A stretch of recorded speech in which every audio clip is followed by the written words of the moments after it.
जैसा ध्यान वैसा निर्माण। महाप्रलय की रात्रि का चौथा चरण। प्रजापति ब्रह्मा की निद्रा टूटी।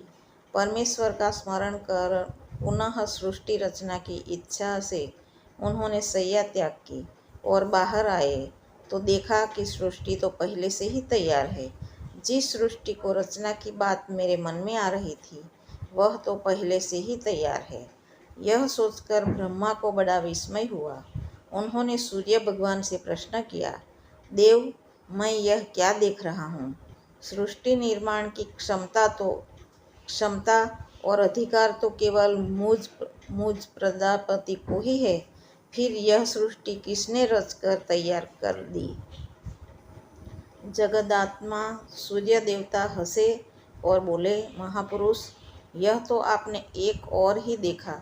अभी आप आग्नेय, दक्षिण, नैऋत्य, पश्चिम, वायव्य, उत्तर, ईशान, ऊर्ध्व और अधः दिशाओं की ओर भी तो दृष्टिपात करें। प्रजापति ने 10 दिशाओं की ओर घूमकर देखा तो उन्हें सर्वत्र एक एक सृष्टि के दर्शन हुए। इससे उनका असमंजस और भी गहरा हो गया। विस्मित ब्रह्मा ने कहा, भगवान, अब और अधिक पहेली मत बुझाइए। कृपया यह बताइए कि ये सब सृष्टियाँ रची किसने?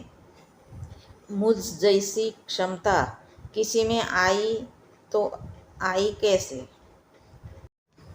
सूर्य भगवान ने बताया, प्रजापति, आपकी पूर्व रचित सृष्टि में इंदु नामक एक ब्राह्मण के बहुत समय तक कोई संतान न हुई।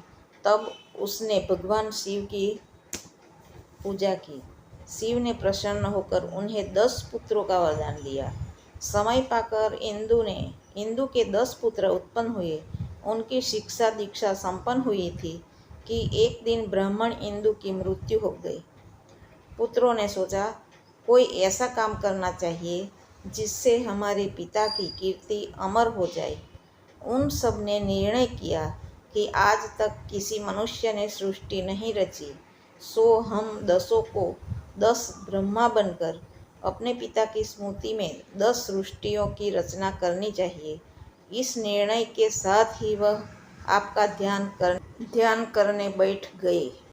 कुछ ही दिन में आपका ध्यान करते करते उनका संकल्प पक गया तो उनमें भी आपकी सी शक्ति आ गई और उसके आगे का चमत्कार आप देख ही रहे हैं। यह कथा महर्षि वशिष्ठ राम को सुना रहे थे।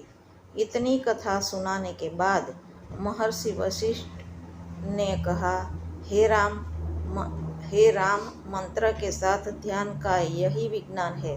मनुष्य जिसका भी दृढ़ता से ध्यान करता है वैसे ही शक्ति वाला बन जाता है।